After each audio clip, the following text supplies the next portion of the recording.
नमस्ते। मैले आज हुन त यो अन्तर्राष्ट्रिय राजनीतिक सङ्कटका बारेमा म धेरै बोली पनि रहेको छु। दिनदिनै घटनाहरू पनि घटिरहेका छन्। तर आज अलिकति फरक, जस्तो यो पश्चिमा, विशेष गरिकन पश्चिमा जो गठबन्धन हामी भन्थ्यौँ त्यो भनेको युरोप र अमेरिका, यो भित्रको दुश्मनी र एउटा विभाजन कति भयावह बनिसकेको छ भनी एउटा पाटोलाई केही दुई चारवटा कुराहरू जो पछिल्लो कालमा आएका छन् यिनलाई राखेर अलिकति म चर्चा गर्न चाहन्छु। किन भन्छ भने मेरो आफ्नो अनुमानमा विश्वको जो यो धमिलोपन छ नि अहिले, यो साफ हुन, छिनोफानो हुन 1 वर्षभन्दा बढी लाग्दैन, हैन। त्योभन्दा अगाडि यही ढङ्गले विश्वको परिस्थिति अगाडि बढ्ला भन्ने सम्भावना मैले देख्दैन। अब त्यो वारपार भनेको कस्तो हो भन्छ भने कसैका बीचमा फुट हुनु छ, यही बीचमा हुन्छ। कोही नयाँ शक्तिहरू एलायन्स बन्नु छ, यही बीचमा हुन्छन्। अथवा चाहिँ कोही समाप्त हुनु छ, यही बीचमा हुन्छन्। त्यसको थालनी यही बीचमा हुन्छ। किन अहिले यो 8-9 महिनाको जो अनुभव भयो हामीलाई युक्रेन सङ्कटको, यसले विश्वलाई, यो त केही पनि भएको छैन, युक्रेन र रुस लडेको जस्तो देखिन्छ। यद्यपि त्यहाँ चाहिँ लडाइँमा नेटो र रुस चाहिँ सामेल छन्, हैन। अप्रत्यक्ष रूपमा बाहिर देखाउँदाखेरि युक्रेन प्रयोग भएको छ। तर अब यसले मात्र पनि यो 8-9 महिना बाहिर नफैलिसकेको जो रूप देखिन्छ बाहिर, यसले नै विश्वमा एउटा ठुलो उथलपुथल र हिजोको समीकरणमा धेरै ठुलो अन्तर ल्याइसकेको छ। भनेपछि अबको 6 महिना 1 वर्ष भनेको त्यो धेरै लामो समय हो। कायापलट हुन्छ, विश्वकै कायापलट हुन्छ। सायद त्यो चरणतिर चाहिँ दुनियाँ गयो। यो विभाजन र पुनर्सङ्गठनको एउटा कायापलट हुन्छ।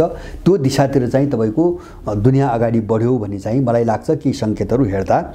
अब त्यस्ता केही कुराहरू, 2-4वटा कुराहरू, हैन, विश्व कता गइरहेको छ। किन भन्छ भने यो विश्वको ध्रुवीकरण हाम्रो भूराजनीतिसँग पनि जोडिएको छ र किन हामीलाई पनि आश हुन्छ जसो विश्व कतातिर गइरहेको छ, हामी कति आशा गर्न सक्छौँ यहाँ, अथवा कति हामीलाई लड्नुपर्ने हुन्छ, कति हामी निराश चाहिँ बन्नुपर्ने अवस्था आउँछ।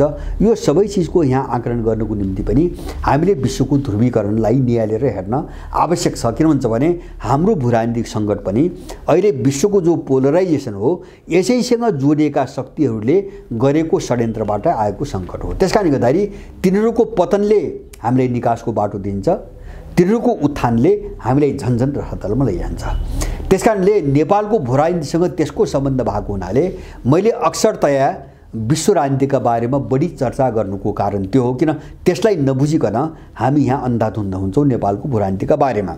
अब म आशावादी छु तपाईको यो पश्चिमा जो जगत भन्छौँ नि हामीले, यो विभाजनको एउटा त्यो चरणमा पस्यो। अब विभाजनको बिन्दुमै पुग्यो म त्यो भन्दैन, तर विभाजनको चरणमा यो प्रवेश गर्यो। यसका लक्षणहरू त धेरै पहिलेदेखि आएका हुन्, जस्तो आरोप प्रत्यारोप, अविश्वासका कुराहरू आदि इत्यादि, रुसमाथि लागेको प्रतिबन्धलाई चाहिँ मान्ने नमान्ने, माने कति मात्रामा मान्ने इत्यादि, जस्तो चीनसँगको सम्बन्ध पश्चिमाहरूको धेरै आएको हो। तर पछिल्लो कालमा अलिकति भयानक महत्त्व राख्ने खालले केही चाहिँ अभिव्यक्तिहरू आएका छन्। जस्तो मैले यो पछिल्लो कालमा आएका 2-3टा केही कुराहरू राख्नुभन्दा अगाडि अलिकति यो युका केही देश र अमेरिकाको बीचको लडाइँ जो मुखर भएर आयो त्यो चाहिँ ग्यास र तेललाई लिएर आयो यो 2 महिना अगाडिदेखि। र 2 महिना अगाडि जर्मनी र फ्रान्सले खुला रूपमै अमेरिकामाथि चाहिँ मुनाफाखोरी गरिरहेको, हामी सङ्कटमा परेको बेला मुनाफाखोरी गरिरहेको र हामीमाथि लुट मचाइरहेको, युरोपलाई कमजोर बनाउन खोजिरहेको आरोप लगाएका थिए। मैले यहाँहरूलाई पहिले पनि भनिसकेको छु। र त्यो फ्रान्स र त्यो किन भनेका थिए भन्छ भने रुसले जुन मूल्यमा चाहिँ तपाईँको ग्यास र तेल दिन्थ्यो, अमेरिकाले त्योभन्दा 4 गुणा बढी असुल गरिरहेको छ युरोपियनहरूबाट। त्यसको उनले विरोध गरेका थिए। त्यो कुरो अस्ति G20 को बैठकमा उनीहरूले इन्डोनेसियामा पनि उठाए। बाइडेनले त्यसलाई सुनेनन्, इन्कार गरे भन्ने समस्या, उनको चाहिँ युरोपियनहरूको चाहिँ मागलाई इन्कार गरे भन्ने चाहिँ आयो। अहिले थप अर्को समाचार के आइरहेछ भन्छ भने अमेरिकाले युरोपियनहरूलाई अझ सिद्ध्याउन उसले थप के गर्यो, आफ्नो देशमा ऊर्जाको सेक्टरमा ठुलो सब्सिडीको घोषणा गर्यो, अनुदानको घोषणा गर्यो र कर कटौतीको घोषणा गर्यो। अब एकातिर युरोपियनहरूमाथि चाहिँ ऊर्जाको मार बढिरहेछ, मूल्यको मार बढिरहेछ। अमेरिकनहरूले युरोपमा भएका केही राम्रा कम्पनीहरू आफूतिर तान्न र आफ्नो देशका उत्पादकलाई राहत दिनुको निम्ति कर कटौतीदेखि लिएर अनुदानसम्मका निर्णयहरू गरिएको छ। यो चाहिँ युरोपमा यसको व्यापक रूपमा विरोध भइरहेको छ, विरोध हुँदै आएको छ। अहिले पछिल्लो कालमा अब अमेरिकनहरू कहाँ पुगे भन्छ भने मैले मेरो बुझाइ अमेरिकन भन्यो उनीहरूले अब यो अन्तर्राष्ट्रिय ध्रुवीकरणबाट सायद पार लागिन्न, यो ठुलो जोखिम भयो, या त परमाणु युद्धकै जोखिम बोल्नु पर्यो, होइन भने यो पार लागिने देखिँदैन भनेर उनीहरूले पोपलाई प्रयोग गर्न थाले। र अहिले भ्याटिकनको जो चाहिँ मुखिया छ पोप हैन, पोप फ्रान्सिस, उनले अमेरिकाको जेसुइट भन्ने एउटा चाहिँ पत्रिकामा एउटा अन्तर्वार्ता दिए र उनले रुसभित्र एउटा साम्प्रदायिक विभाजन ल्याउने खालको कुराहरू बोले, त्यो कोसिसमा गए र उनले रुसीहरूप्रति हमदर्दी अथवा सहानुभूति राखे जस्तो गरेर उनले के भने भन्दाखेरि अहिले युक्रेनका विरुद्धमा लडिरहेका रुसी परम्पराभन्दा बाहिरका हैन केही समुदाय भनेका छन्। उनले चेचेन र सर्बियातिरका बुद्धिस्टहरूको कुरा उठाएका छन्। जस्तो सर्बियातिरको चाहिँ सर्बियाको दक्षिण भागमा बस्ने बुद्धिस्टहरूको एउटा चाहिँ समुदाय छ, जातीय समुदाय छ। त्यो बुद्धिस्टहरू र चेचेन भनेका मुस्लिमहरू भए। अब उनीहरूमाथि पोपले आक्रमण गर्न पनि सजिलो भयो, किन रसियनहरू त अर्थोडक्स क्रिस्चियन हुन्, उनलाई अहिले खुलेर चिराउँदा समस्या हुने भयो।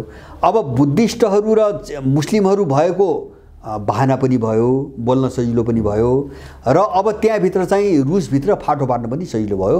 पोपले के भने भन्छ भने अहिले युक्रेनमाथि क्रूर र बर्बर व्यवहार गर्नेहरू हैन रुसी भूमिकै भए पनि रुसी परम्पराभन्दा बाहिरका चेचेन र बुद्धिस्टहरू छन् भनेर उनी बोले। मलाई लाग्छ यो सबभन्दा घिनलाग्दो अभिव्यक्ति हो। त्यो चाहिँ क्रिस्चियन धर्मको मुकुण्डोभित्रको तपाईँको एउटा क्राइम, एउटा अपराध हो हैन। अब कुनै चाहिँ अर्को समुदायलाई लक्षित गरिकन जो घिनलाग्दो।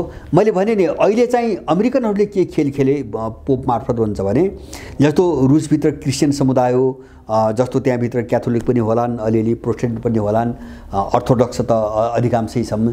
माने संसारभरिको जो क्रिस्चियन समुदाय छ नि त्यसलाई प्रभावित पार्ने हैन, रुसप्रति हामी सहानुभूतिशील छौँ पनि भन्ने पार्ने र बाँकी समुदायहरूका विरुद्ध रुसभित्रै पनि घृणा पैदा गर्ने एउटा साह्रै कुटिल खेल चाहिँ पोपले खेल्यो अहिले। र यो अभिव्यक्ति के हो भन्छ भने उनीहरूभित्र आएको सङ्कटको अभिव्यक्ति हो। उनीहरू नराम्रोसँग चाहिँ सङ्कटमा फँसिसके र यसबाट निस्कने दाउपेचको रूपमा उनी यति तल गिरिसके कि अब त्यो चाहिँ तपाईँको लडाइँलाई उनले चाहिँ एउटा समुदायप्रतिको घृणा अथवा एउटा समुदाय र एउटा धार्मिक आस्था भन्छ नि, तथाकथित धार्मिक आस्था, त्यससँग जोडेर एउटा क्याथोलिक सम्प्रदायको प्रमुख भनेको व्यक्ति त्यतिसम्म गिरेर आयो र यो भनेको उनीहरूभित्र मडारिएको सङ्कटको पराकाष्ठा हो हैन। किन भन्छ भने मान्छे त आफ्नो अनुहार सङ्कट ठेक्नै नसकेपछि मात्रै देखाउँछ। जस्तो नेपाल पनि राजनीतिमा देख्छौँ नि हामीले, नि दलालहरू कोही बडो राष्ट्रवादी भएका हुन्छन्, कोही चाहिँ बडो देशभक्त भएका हुन्छन्। जब चाहिँ तपाईँको विदेशीलाई चाहिँ उसलाई पालेको शक्तिलाई अप्ठ्यारो पर्छ, केही काम उसको गर्नै पर्ने हुन्छ, अनि यिनको अनुहार देखिन्छ, त्यसपछि यिनको राष्ट्रवादी अनुहार देखिन्छ। अहिले पोपको त्यस्तै भयो। एउटा घटना मैले भन्छु, माने पोप यति तल गिर्नु पर्यो अमेरिकाको बचाउको निम्ति, रुसभित्र विभाजन पार्न र विश्वभरि चाहिँ तपाईँको के अरे चाहिँ तपाईँको एउटा जस्तो अमेरिकाको पक्षमा सहानुभूति बटुल्न, क्रिस्चियनिटीको नाममा सहानुभूति बटुल्नको निम्ति पोप त्यति तल गिर्नु पर्यो। एउटा उदाहरण म दोस्रो उदाहरण दिन्छु। अमेरिका राष्ट्रपति जो बाइडेनले अस्ति भर्खरै एउटा इन्टरभ्यू बोलेका छन्। उनले धेरै कुरो बोलेका छन् आफ्नो एलायन्सभित्र गठबन्धनभित्रका सङ्कटको बारेमा, तर उनले त्यो बोल्दै एउटा के बोलेका छन् भन्छ भने नेटोभित्रको फुट र सङ्कटको विषयमा उनले बोलेका छन् र उनले भनेका छन् नेटोभित्र एउटा डरलाग्दो चाहिँ तपाईँको विभाजनको अवस्था, विग्रहको अवस्था छ, त्यसबाट गुज्रिरहेको छ अहिले। जस्तो उनले स्विडेनलाई सदस्यता दिने कुरा, फिनल्यान्डलाई सदस्यता दिने कुरामा आएको विभाजन, त्यसपछि युरोपभित्रै नेटोका सदस्यहरूको युरोपियन देशभित्रै त्यहाँभित्र तपाईँको विभाजन, युभित्रिका विभाजन, उनले धेरै कुरा उठाछन् हैन। जस्तो रुसमाथि लगाएको प्रतिबन्धलाई उल्लङ्घन गर्ने त्यो मनोवृत्ति बढ्दै गएको, अटेर प्रवृत्ति बढ्दै गएका धेरै कुराहरू उठाछन् र नेटो अहिले सङ्कटमा छ भन्ने चाहिँ अभिव्यक्ति उनको छ हैन। जस्तो युक्रेनलाई पनि कति सहयोग गर्ने कति नगर्ने भन्ने विषयमा पनि युरोपियनहरूसँग चाहिँ धेरै मतभेद भएको र यो प्रतिबन्धको विषयमा पहिलेदेखि नै एकरूपता नभएको धेरै कुराहरू उनले उठाए सार्वभौम वाक्य। नम्बर 2, तेस्रो एउटा अत्यन्तै ध्यान लायक कुरा चाहिँ तपाईँको अहिले आएको छ।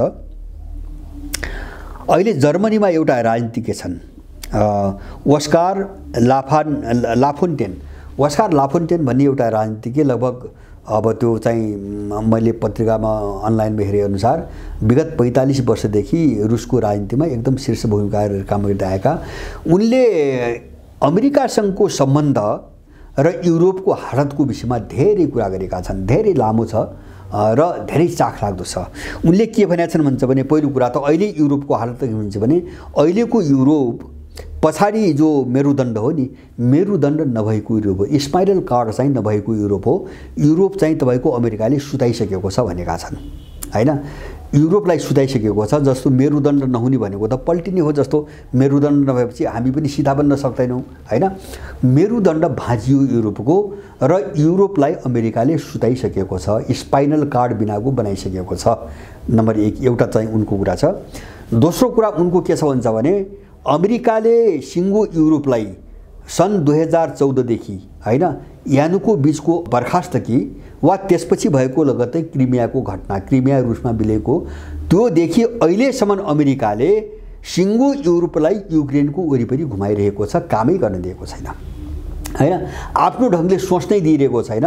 मानव युरोप भनेको उसको चाहिँ एउटा सेटेलाइट हो, उपग्रह हो, उसको वरिपरि घुम्ने मात्रै युरोपको काम हो जस्तो गरेर यो युक्रेन चाहिँ तब के अरे चाहिँ क्रिमिया घटनापछि युरोप बाहिर चाहिँ कुनै पनि सोच्ने हालतमै रहेन।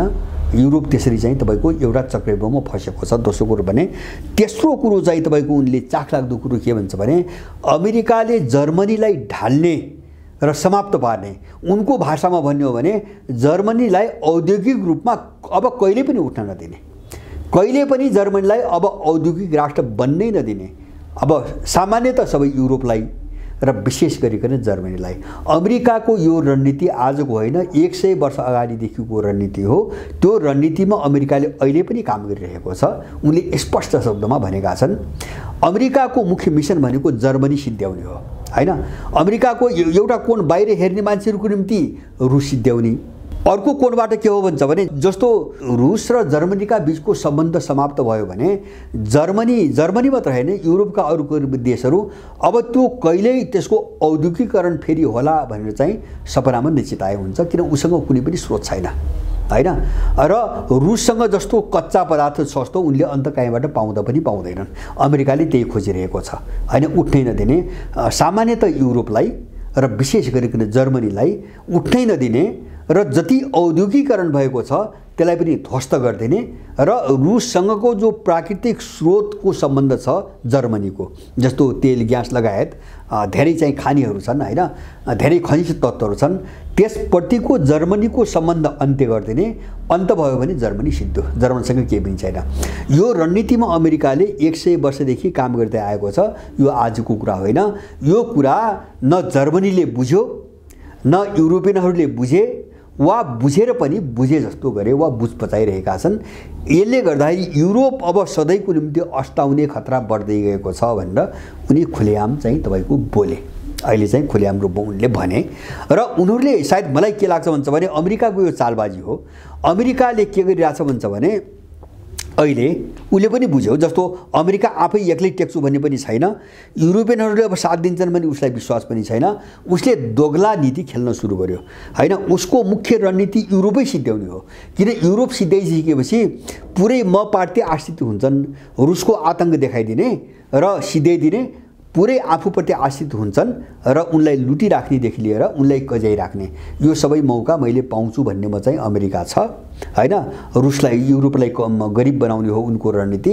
त्यतिको निम्ति रुसबाट सम्बन्ध टुटाउन खोजिरहेका छन्, किन सबै स्रोतमा चाहिँ युरोप रुसप्रति निर्भर छ एउटा।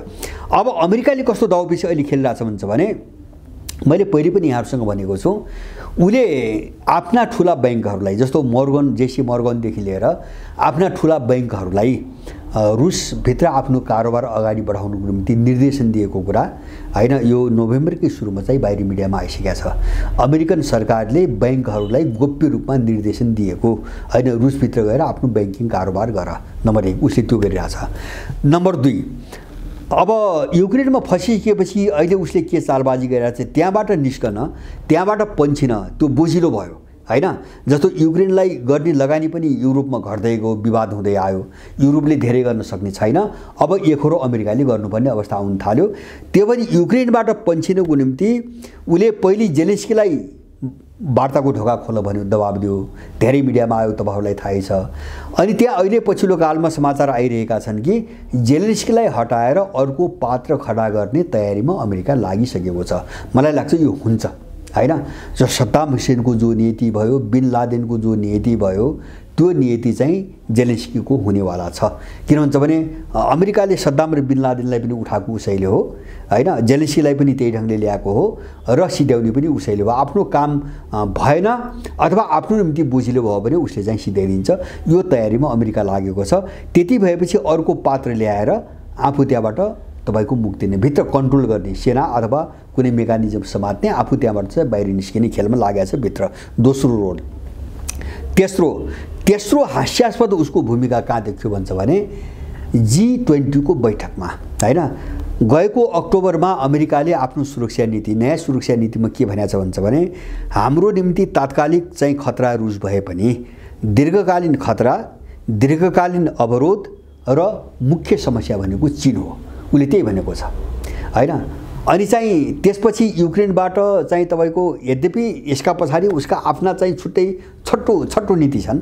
जस्तो त्यो के हो भन्छ भने रुससँग भिड्नुपर्ने अवस्था आयो। अब रुसले यतै दरो अडान लिएर यसरी जाला भने उसले कल्पना गरिरहन्छ।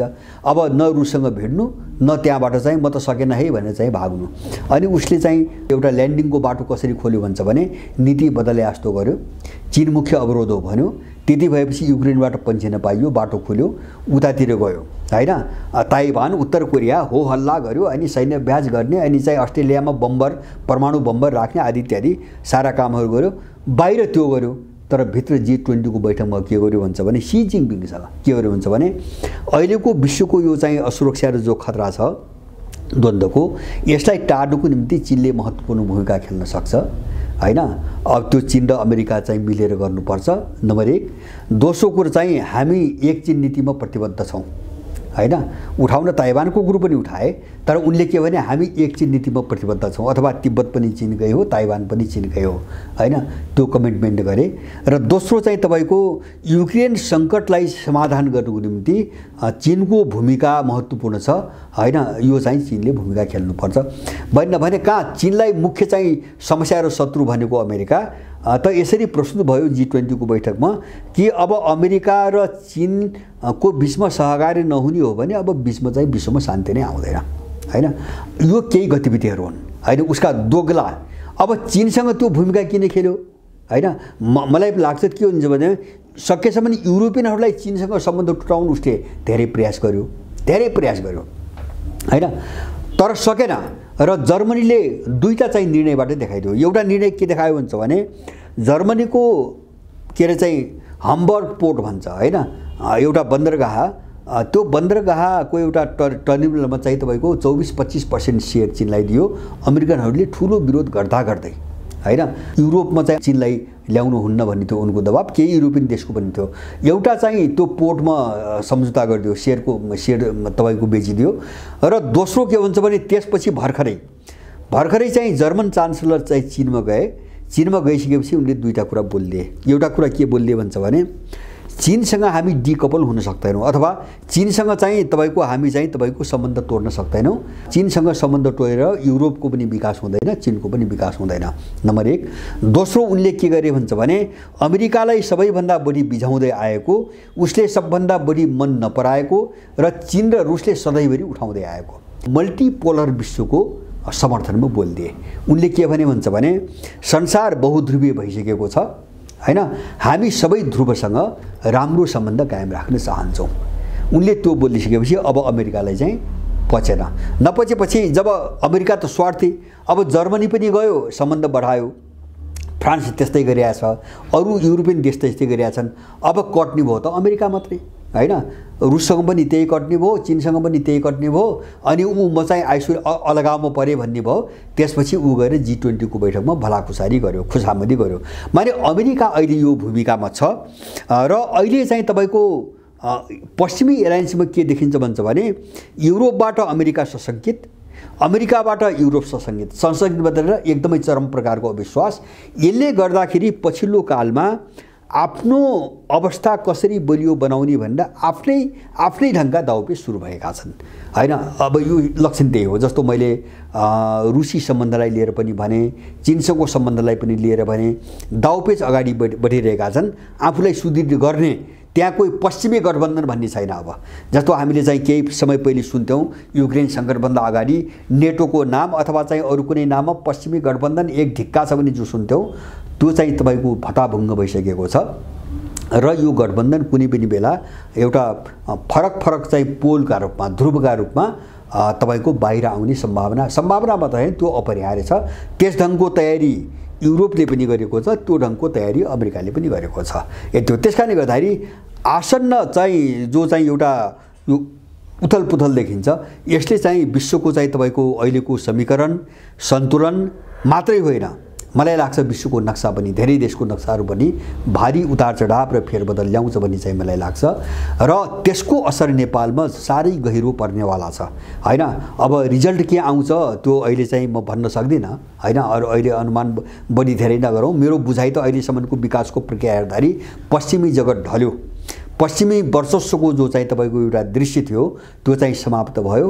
अब चाहिँ अमेरिकी नेतृत्वको एकल विश्व अब संसारमा छैन हैन। संसार बहुध्रुवेर गयो। अब यो बहुध्रुवभित्र कुन ध्रुव चाहिँ बढी बलशाली हुन्छ त्यो भोलिको कुरा हो। भोलि अहिले न अमेरिका चाहिँ तपाईँको अब महाशक्ति राष्ट्रको रूपमा छ, न अमेरिकी गठबन्धन त्यो चाहिँ कसैले चुनौती दिन नसक्ने हैन एउटा शक्तिका रूपमा रहेको छ। र यसले नेपालको राजनीतिमा ठुलो उथलपुथल पार्छ भन्ने मलाई विश्वास छ। आशावादी बनौँ, हामी पनि यो लयमा अगाडि बढ्ने कोसिस गर्नुपर्छ। हस्, धन्यवाद।